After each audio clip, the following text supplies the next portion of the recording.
Brought you by Meghdoot herbal. मुझे diabetes है। मेघदूत मधुशून्य ये हाई ब्लड शुगर और ब्लड प्रेशर को कंट्रोल तो करता ही है, साथ में ये मुझे काफी एनर्जेटिक रखता है। मेघदूत मधुशून्य खाओ, फिट एंड फाइन हेल्थ बना। न घर न दुकान, सीधा सरकारी मकान। अगर आप सोच रहे हैं कि चोर सिर्फ घरों में हाथ साफ करते हैं तो जरा ठहरिए। चंदौली के इन शातिर युवाओं ने चोरों की परिभाषा बदल दी है। मुगल सराय पुलिस ने ऐसे गैंग का भंडाफोड़ किया है जो चोरी के मामले में संवैधानिक सोच रखता था। इनका टारगेट न गहने न कैश, सीधे सरकारी स्कूल, पंचायत भवन और प्राथमिक स्वास्थ्य केंद्र होता था। किसी को फ्रिज चाहिए तो किसी को लैपटॉप। इन जनाबों ने सोचा कि क्यों न सरकारी दफ्तरों को ही ऑनलाइन शॉपिंग साइट समझ लिया जाए। रात में घुसो, सामान उठाओ, बिहार ले जाकर बेचो और फिर पूरे शौक से खर्च करो।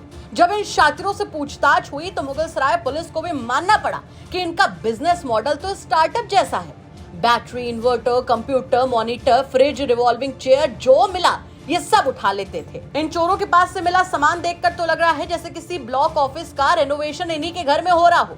हालांकि इनकी गिरफ्तारी के बाद पुलिस का दावा है कि बाकी 2 चोरों को भी जल्द पकड़ लिया जाएगा।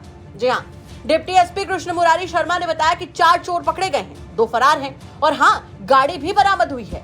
यानी चोरी का पूरा सेटअप पकड़ लिया गया है। अब बस 2 सपोर्टिंग एक्टर्स बाकी हैं।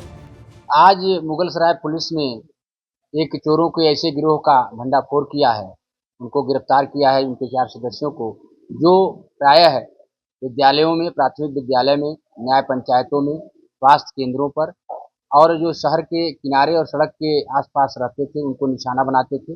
वहाँ से बैटरी, कार्यालय में लगी हुई battery, inverter, computer, laptop, fridge, cooler आदि ऐसे उपकरण जो है चोरी करते थे और ये चोरी करके जो है अपने शौक को पूरा करते थे, जिसकी वजह से चोरी करते हैं। पूछताछ में उन्होंने बताया कि हम लोग अपने महंगे शौकों को पूरा करने के लिए इस तरह के कार्य करते हैं। तो क्या बरामदगी है और कितने लोग गिरफ्तार हैं?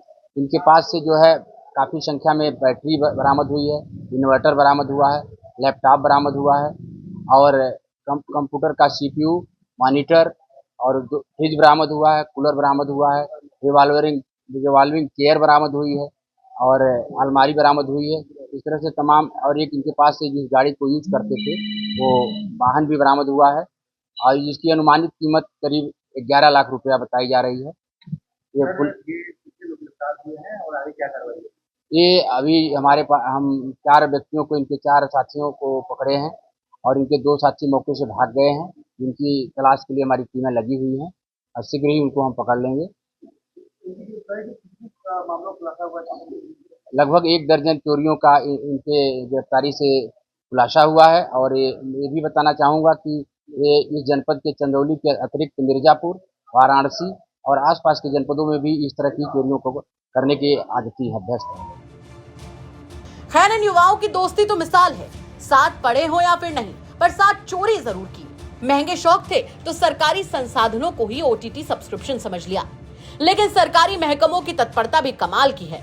यानी वो स्कूल जो बच्चों की पढ़ाई के लिए बने थे, वहां अब कुर्सी तक नहीं बची है, लेकिन किसी को होश ही नहीं। वो स्वास्थ्य केंद्र जहां इलाज होना था, वहां कंप्यूटर और फाइलें कब की गायब हैं। लेकिन शुक्र है कि पुलिस को आखिरकार याद आ गया कि फर्ज भी कोई चीज होती है और ये सरकारी संपत्ति को लूटने वाले अब सलाखों के पीछे हैं। चंदौली से उदय गुप्ता की रिपोर्ट, यूपी तक।